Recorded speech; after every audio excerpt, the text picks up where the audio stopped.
अब तक जितने क्वेश्चन किए थे हमने अभी तक संख्याओं को जोड़ा था, बीच की संख्या, सम संख्या, विषम संख्या वगैरह वो जोड़ ली, और उसके बाद में क्रमागत 3, 4 या 5 ऐसी विषम संख्या जोड़ी। ठीक है, यानी काउंटिंग विषम की संख्याएं जोड़ी थी पिछली क्लास में हमने। ये संख्याओं का योग है, क्रमागत 3 संख्याओं का या क्रमागत 5 संख्याओं का योग दिया गया है, वो कितना है। ठीक है, जो चीज दी गई है और संख्याएं पूछी थी उसमें, वही चीज उसमें आती है विषम क्रमागत संख्याओं में आती है। जैसे अब तो हम काउंटिंग विषम में कर रहे थे, काउंटिंग सम में भी आती है, तो ऐसी सम काउंटिंग वाले क्वेश्चन आज हम करेंगे। ठीक है, तो पहला क्वेश्चन लिखिए, पहले एक बार हम उसी का रिवाइज करते हैं, उसके बाद में आगे क्वेश्चन लिखेंगे। ठीक है, पहला क्वेश्चन लिखो, 5 क्रमागत विषम संख्याओं का योगफल, 5 क्रमागत विषम संख्याओं का योगफल 55 है, 55, 55 है।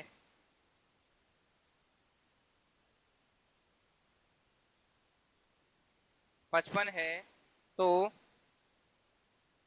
पहली तथा अंतिम संख्या का अंतर बताइए। पहली तथा अंतिम संख्याओं का अंतर बताइए।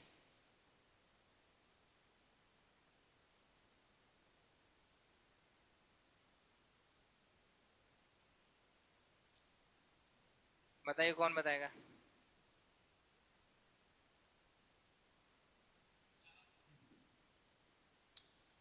अंतर बताना है।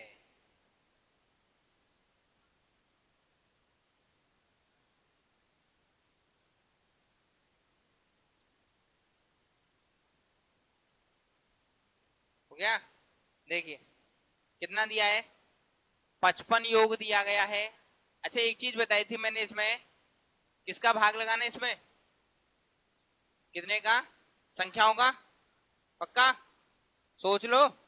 ठीक है, 5 का भाग लगा दो, इसमें कितना आ गया, 11।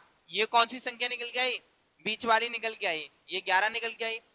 इससे दो पहले 9, उससे भी दो पहले 7, इसके दो बाद में 13, इसके दो बाद में 15। अब पहली संख्या छोटी और बड़ी, ठीक है, छोटी तथा बड़ी संख्याओं के बीच का अंतर निकालना है। कितना है, कितना है, 8 है। कितना है, 8 है। दूसरी चीज, जब अंतर पूछा है तुम्हें, तो सीधा सीधा इतना कर सकते हैं कि प्रत्येक संख्या में 2 का डिफरेंस होता है। तो यानी इस संख्या से कोई बीच वाली संख्या होगी, 2 इधर है, 2 इधर है, तो यानी 4 इधर चलना पड़ेगा, 4 इधर चलना पड़ेगा, टोटल कितना चलेगा, 8।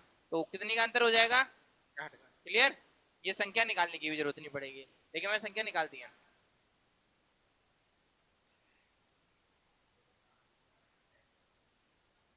ठीक है,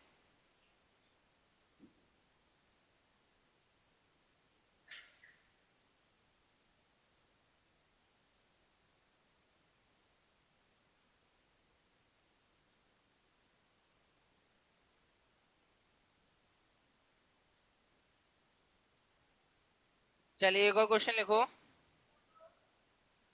5 क्रमागत या 7 लिखो, 7 क्रमागत विषम संख्याओं का योगफल, 7 क्रमागत विषम संख्याओं का योगफल 133 है। हाँ, 133 है।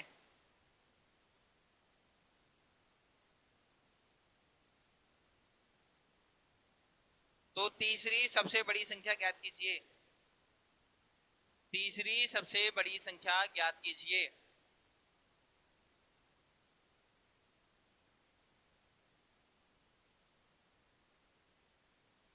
तीसरी बड़ी संख्या या सबसे बड़ी संख्या ज्ञात कीजिए।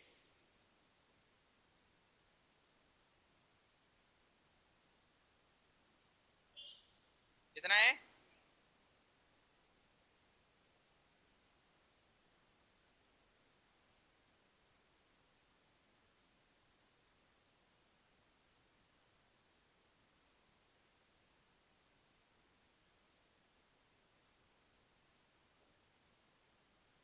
तेईस। देखते हैं,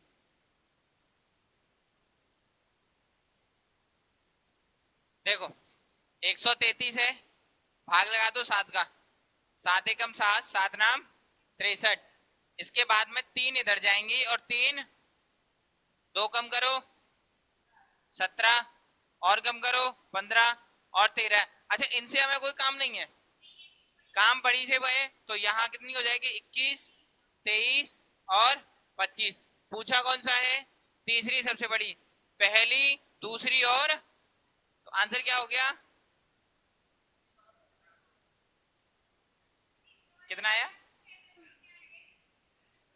तीसरी सबसे बड़ी संख्या पूछे, सबसे बड़ी संख्या, दूसरी सबसे बड़ी संख्या और तीसरी सबसे बड़ी संख्या। ठीक है, हाँ इधर जाएंगे तो ये सबसे बड़ी है, दूसरी सबसे बड़ी ये है और तीसरी सबसे बड़ी, ठीक है, हाँ नहीं।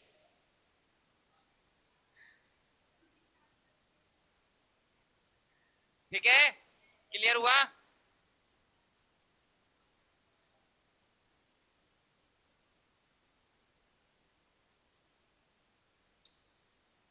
कोई दिक्कत, चलो अब अगला क्वेश्चन करो। चार क्रमागत सम संख्याओं का योग, चार क्रमागत सम संख्याओं का योग 36 है, तो सबसे छोटी संख्या ज्ञात कीजिए। सबसे छोटी संख्या ज्ञात कीजिए। 4,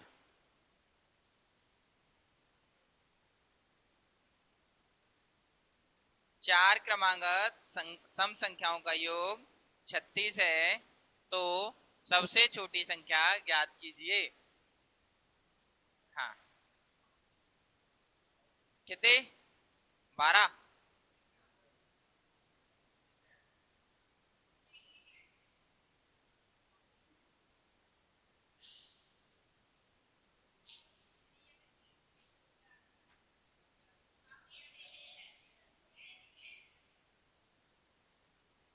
जोड़ के नहीं निकालना है, देखो। अच्छा एक चीज, योग दिया है कितना, 36, ठीक है। अब मुझे एक चीज बताओ, मैंने क्या बोला था कि क्रमागत जो क्रम होगा वो काउंटिंग है, वो विषम काउंटिंग होगी, तब हम उस संख्याओं का, टोटल संख्याओं का भाग लगाते हैं। तो अब 4 का तो भाग लगेगा नहीं, तो देखो एक तरीके से एक्स कंडीशन से बताऊं तुम्हें, एक्स पहली हो गई, उससे अगली एक्स प्लस 2, उससे अगली एक्स प्लस 4 और उससे अगली एक्स प्लस 6, ये तो हो जाएगा। सबको प्लस करेंगे तो योग कितना आएगा, 36 आ गया।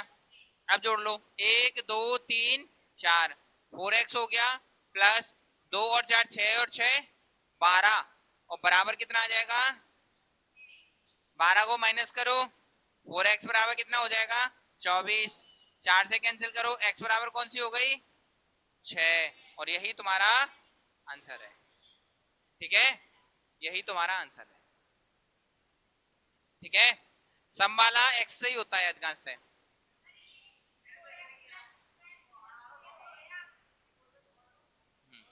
ठीक है,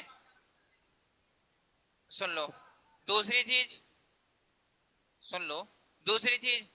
अब एक चीज देख लो, सीधा सीधा 4 का भाग लगा दो, इसमें कितना आ जाएगा, 9।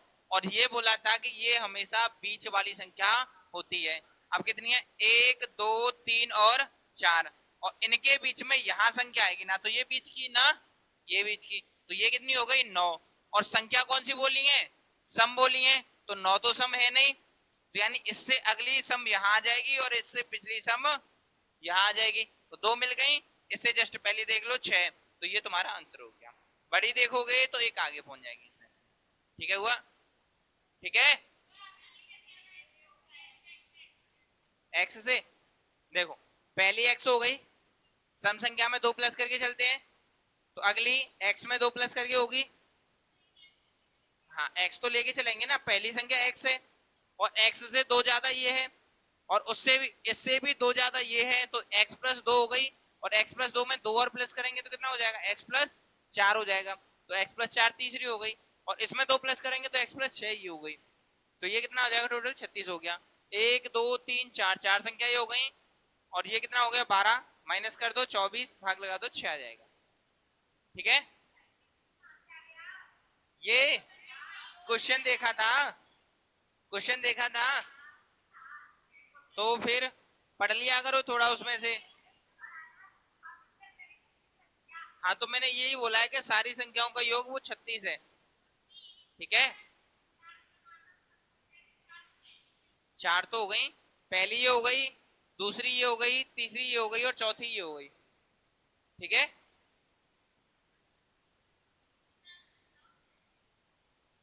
चलिए अगला लिखो क्वेश्चन।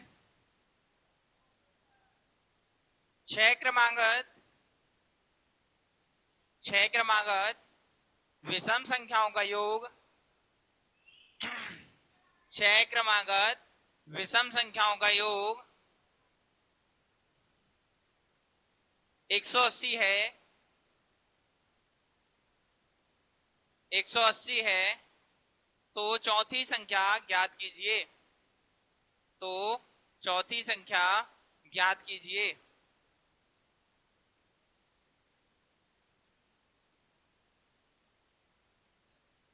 चौथी संख्या ज्ञात कीजिए, फोर्थ।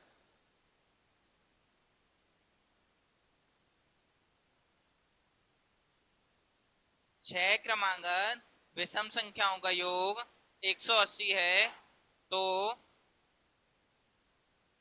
चौथी संख्या ज्ञात कीजिए।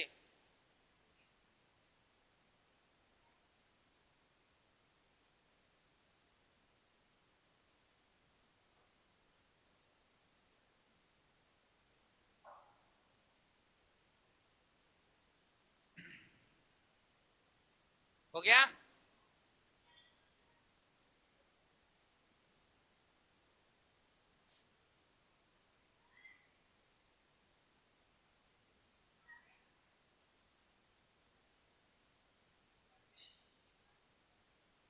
चलिए देखिए। 6 क्रमागत है, योग कितना दिया है 180।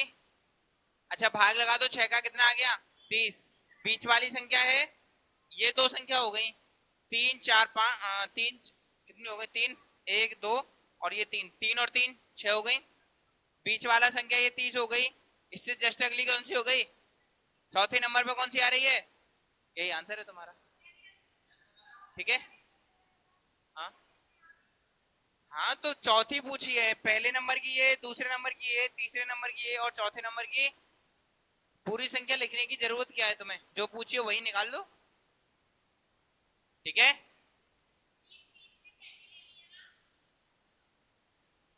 हाँ 30 बीच, हाँ 3 पहले इधर आएंगे 3 बाद में आएंगे, तभी तो बीच का बनेगा। सबसे बड़ी संख्या है तो दो इधर, यहाँ 31 आ गई, दो चले 33 और दो चले 35। ठीक है, तो यहाँ हो जाएगा। ठीक है, हाँ सबसे छोटी इधर चलना है। डायरेक्ट कैसे मतलब, हाँ और सबसे छोटी इधर आ जाएगी। चौथी है पहली दूसरी तीसरी चौथी। ठीक है, चौथी है चाहे वो इधर हो जाए इधर हो जाए, 7 संख्या देते तो चौथी की कौन सी आती, 7 8 संख्या जैसे 8 संख्या देती तो चौथी किधर हो जाती, इधर हो जाती, क्योंकि 4 इधर 4 उधर होती। ठीक है, तो ऐसे हो जाएगा। एक्स से कर लो, एक्स हो गया, एक्स प्लस 2 हो गया, एक्स प्लस 4 हो गया, एक्स प्लस 6 हो गया, एक्स प्लस 8 हो गया, कितनी हो गई 1 2 3 4 5 और एक्स प्लस 10 हो गया, और टोटल कितना हो गया 180।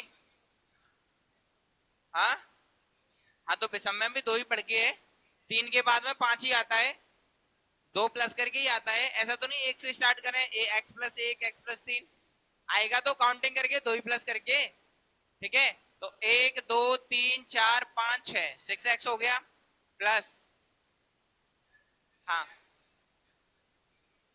x प्लस के 3 करके इसलिए नहीं आएगा, दो एक के बाद में क्या आता है 3, 3 के बाद में कितना आता है 5 के बाद में कितना काउंट हो रहा है, अगले में, अगले में दो ही दो का गैप चल रहा है, वो गैप प्लस किया जाता है, ना कि उसमें काउंटिंग प्लस की जाती है कि 2 के बाद में 4 आती है 4 के बाद में 6 आती है।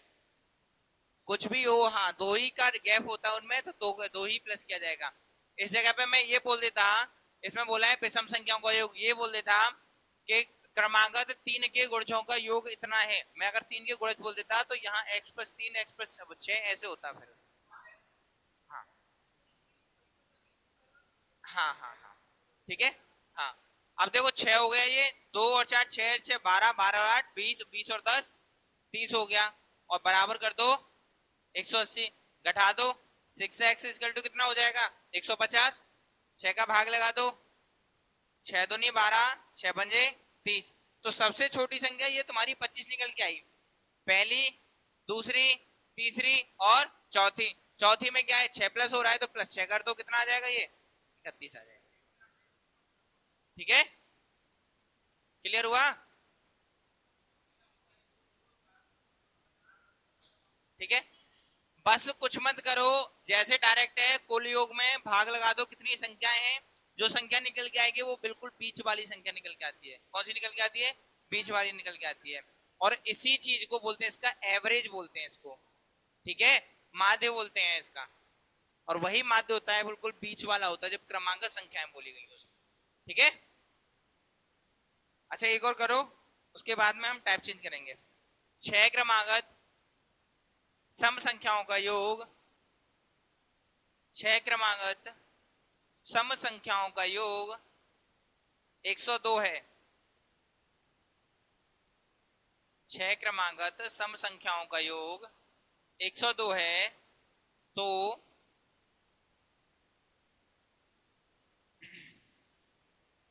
सबसे बड़ी तथा सबसे छोटी संख्या का योग बताइए। सबसे बड़ी तथा सबसे छोटी संख्या का योग बताइए।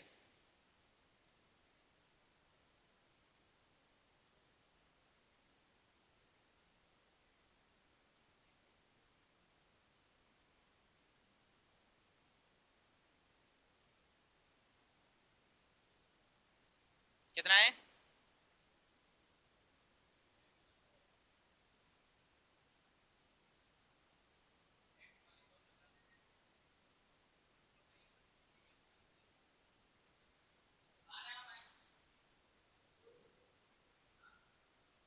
योग पूछा है, योग, योग पूछा है, योग। हाँ, और किसी का कोई आंसर?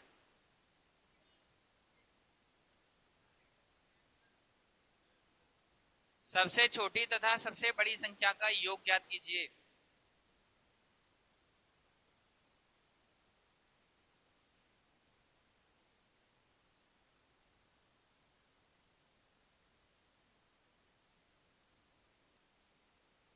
हो गया, देखिए कितना है 102 है योग, संख्याएं 6, भाग लगा दो 6 एकम 6 और 17 आ गया। अब 17 बीच वाली संख्या है, 1 2 3 इधर होंगी, 1 2 3 इधर होंगी, ये 18 हो गई और ये 16 हो गई। 16 से पीछे 14 फिर 12, इधर बढ़ो तो कितना आ जाएगा 20 और 22। इसका और इसका योग पूछा है, दोनों को जोड़ दो कितना आ जाएगा 34 आ जाएगा। 23 एक विषम संख्या है ना कि सम संख्या है, 2 प्लस करेंगे 1 प्लस नहीं करेंगे उसमें। ठीक है, 23 एक विषम संख्या है। हाँ तो समी दिए इसमें, मैंने विषम कहाँ बोली?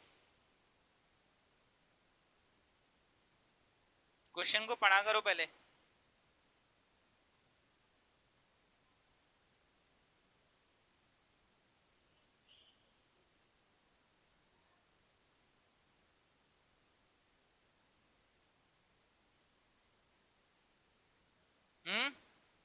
ठीक है,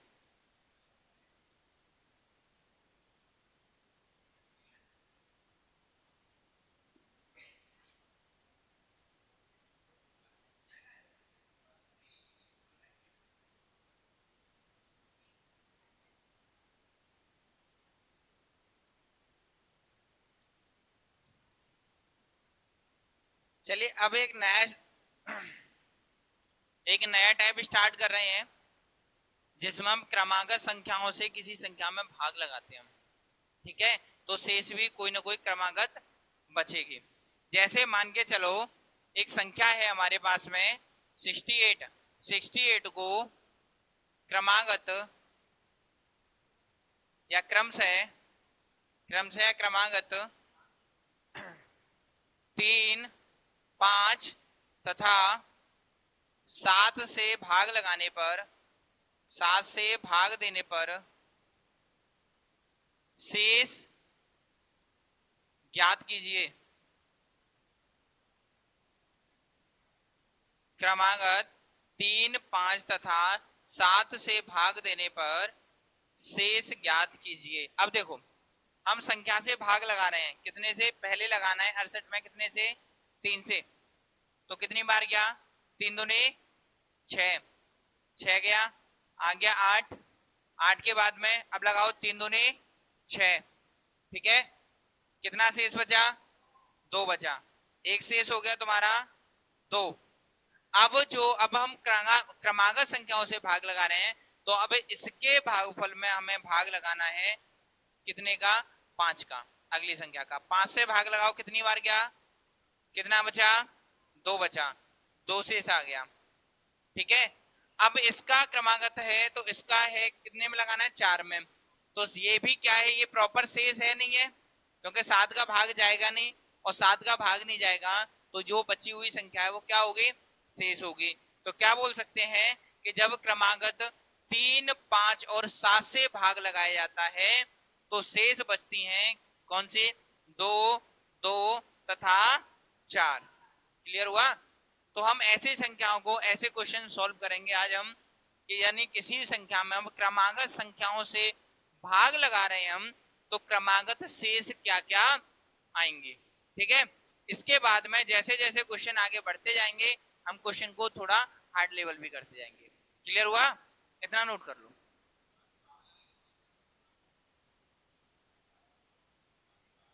नहीं, जब क्रमागत संख्याओं से भाग लगाया जाता है तो हम पहले जो संख्या का जो भागफल आता है उसमें दूसरी संख्या से भाग लगाते हैं, उसके भागफल में हम तीसरी संख्या से भाग लगाते हैं, ठीक है। इस तरीके से क्वेश्चन करेंगे हम इसमें, ठीक है।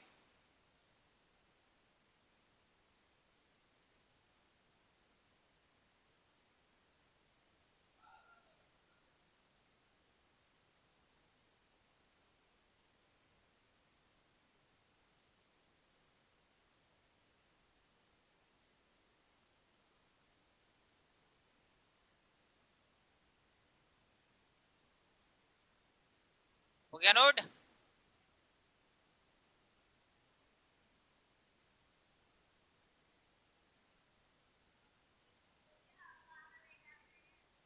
क्वेश्चंस को आराम आराम से समझना, ठीक है, उसके बाद में करना क्वेश्चंस को।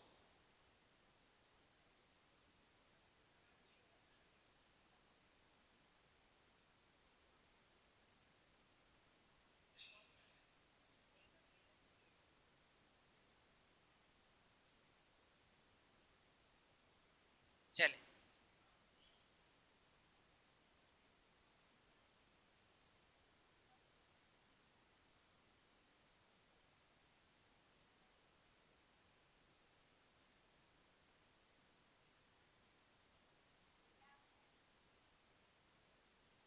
अच्छा एक क्वेश्चन है 1198 में, 1198 में क्रमशः 13, 11 तथा 9 से भाग दिया जाए, 9 से भाग दिया जाए तो शेष ज्ञात कीजिए, या क्रमागत शेष ज्ञात कीजिए। क्रमागत शेष ज्ञात कीजिए,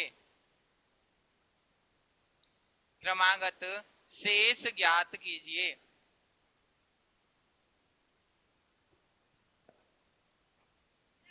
कितना है, देखिए 1198 में भाग लगाना है, 1198 में भाग लगाना है कितने से, 13 से लगाओ, 13 से लगाओ, 13 ठे 104, 13 नम्मा 117, कितना बचा 2, 8 आया, 13 दूनी 26, कितना शेष बचा 2 शेष बचा।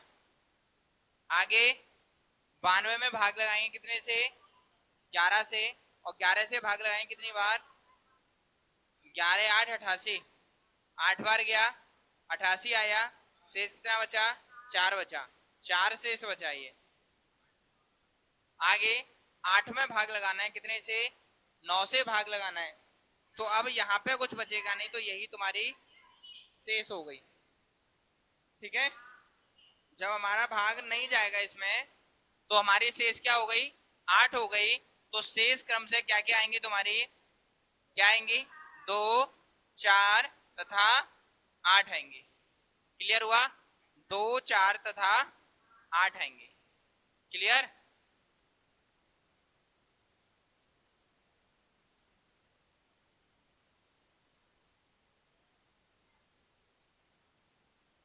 क्लियर हुआ, कोई दिक्कत। चलिए एक और क्वेश्चन करो।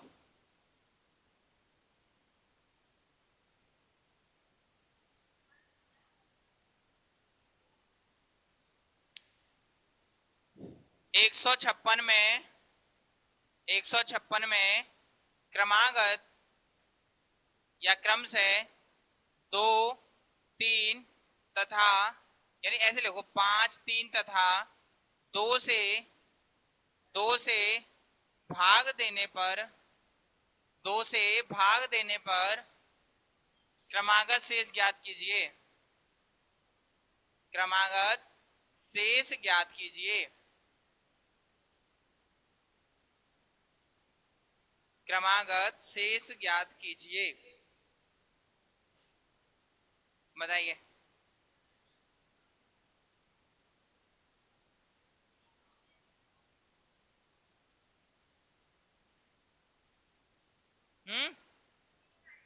हाँ हाँ सही है, हाँ लास्ट में नहीं, ये नहीं होगा, भाग हमें 8 में लगाना है, 4 में नहीं लगाना है। हाँ तो मैं नहीं बोल रहा हूँ, कितना 1 1 1। और किसी का कोई आंसर? देखिए सबसे पहले 156 में भाग लगाएंगे 5 से, 5 3 15, यहाँ आ गया 6, 5 एकम 5, कितना बचा शेष 1 बचा। अगला हम किस में देंगे 31 में देंगे, कितने का 3 का, 3 एकम 3, और यहाँ 1 आया, ये शेष हो गया, तो यहाँ पे हो जाएगी तुम्हारी 0, क्योंकि यहाँ भाग नहीं जा रहा है। और अगले में लगाएंगे कितने का,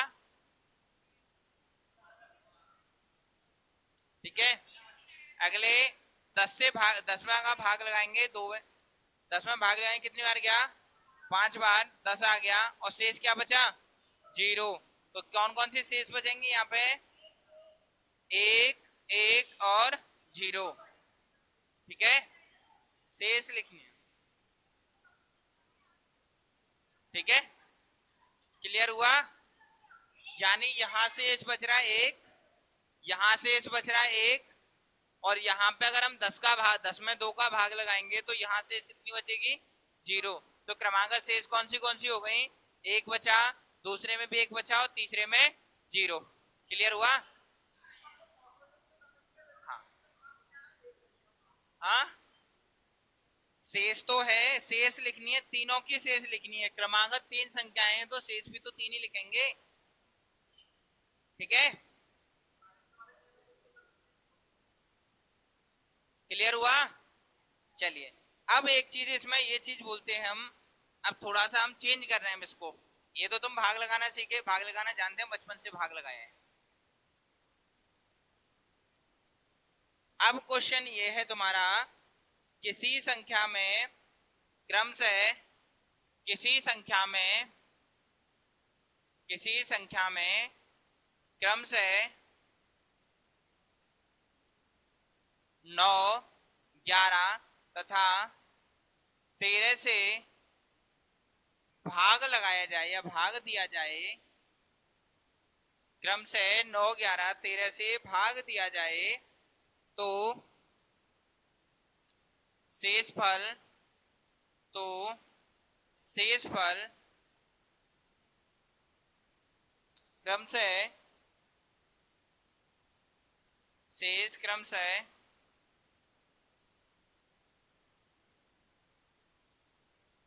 10, 0 तथा 12 प्राप्त होते हैं।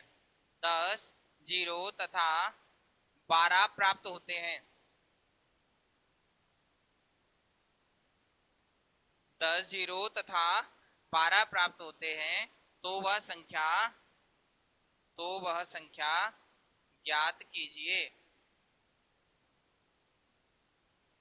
तो वह संख्या ज्ञात कीजिए।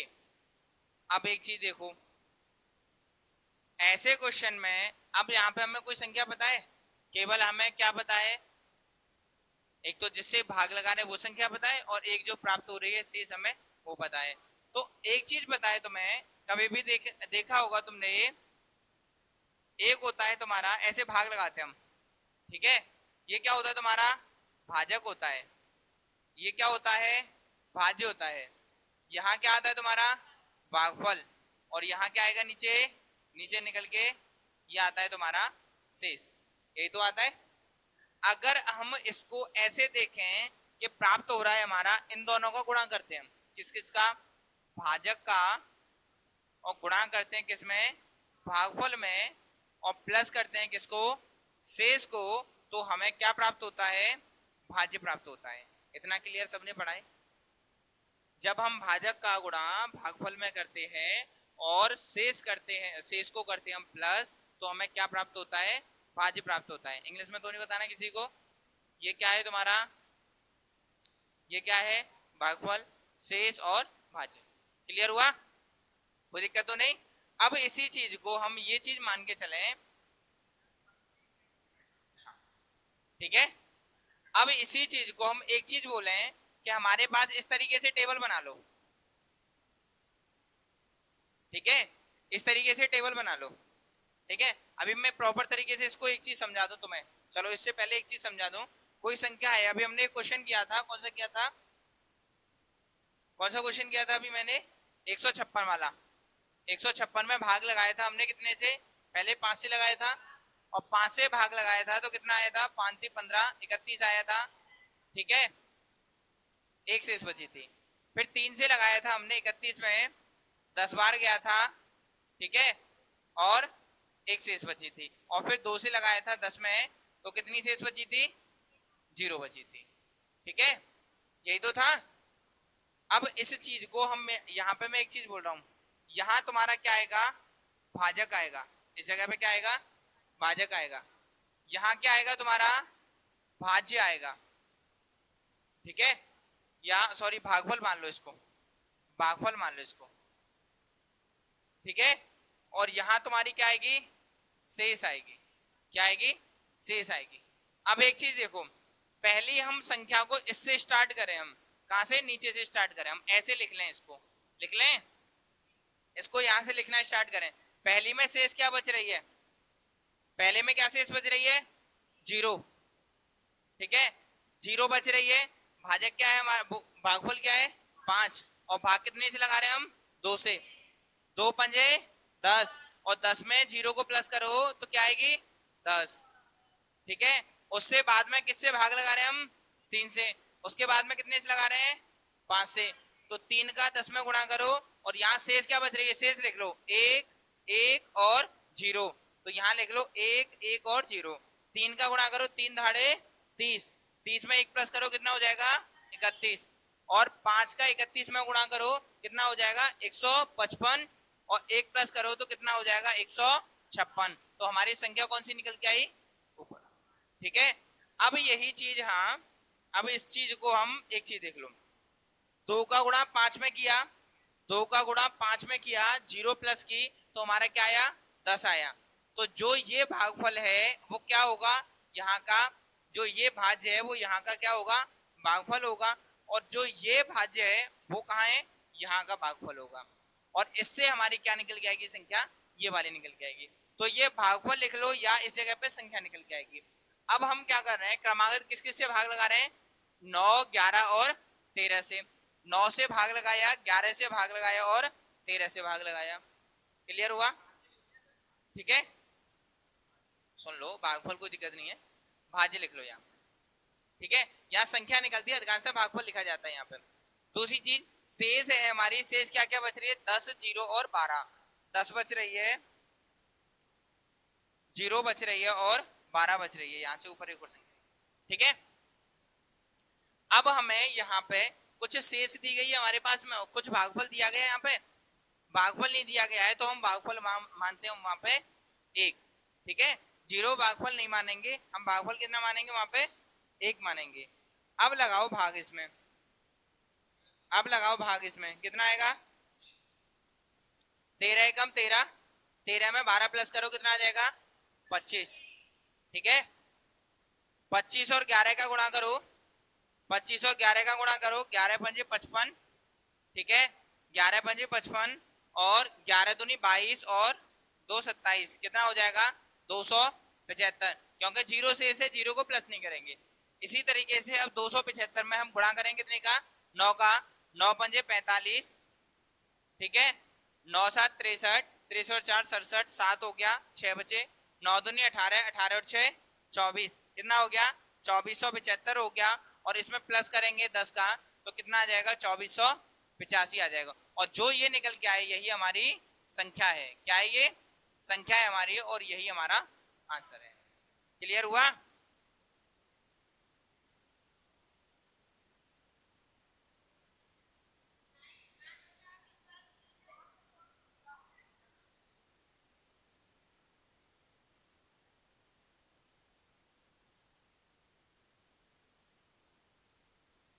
ठीक है, यानी किसी संख्या में हम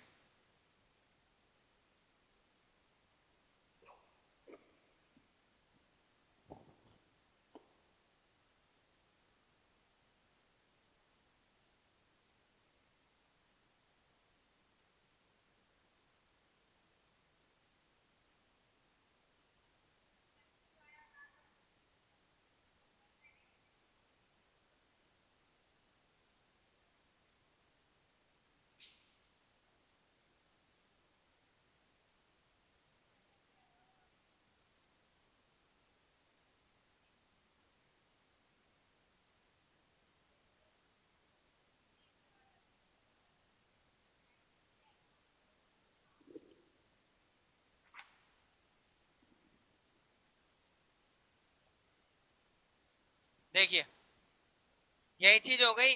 देखो क्रमागत संख्याओं से भाग लगा रहे हैं 9, 11 और 13 से, 9, 11 और 13 से भाग लगा रहे हैं।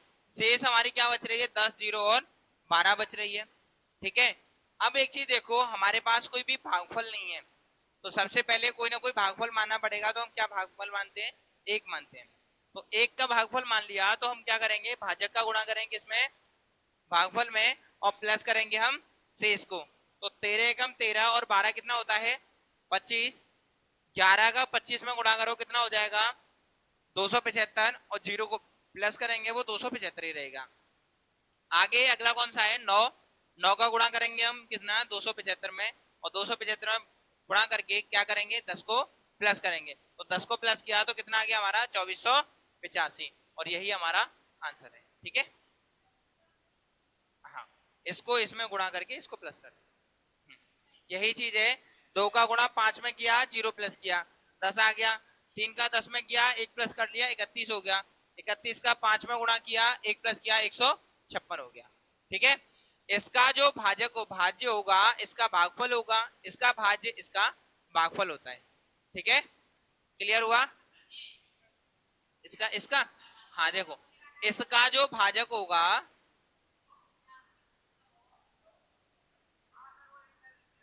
9 पंजे 45, 9 63, 63, सही तो है।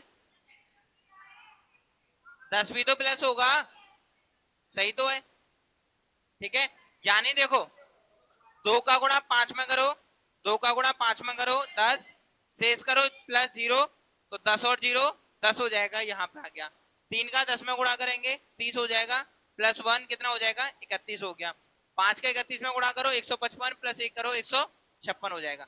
यही चीज होती है। देखो इसका जो भागफल आया, जो भाज्य आया वो ये आया 10, और ये 10 होगा, इसका क्या होगा, भागफल हो गया। इसका जो भाज्य है वो क्या होगा, इसका भागफल होगा। क्लियर हुआ, ये चीज है। हाँ, इसका हमारे पास है, इसीलिए इसमें माना नहीं था। ठीक है, इसमें जब डायरेक्ट दिया जाता है तो वहां पे 1 मान के चलते हैं, तो कोई ना कोई संख्या आती है जिसमें हम गुणा करके आगे शेष कर सकते। क्लियर हुआ, कोई दिक्कत? तो आज की क्लास हम यहीं पे समाप्त करते हैं, मिलते हैं अगली क्लास में।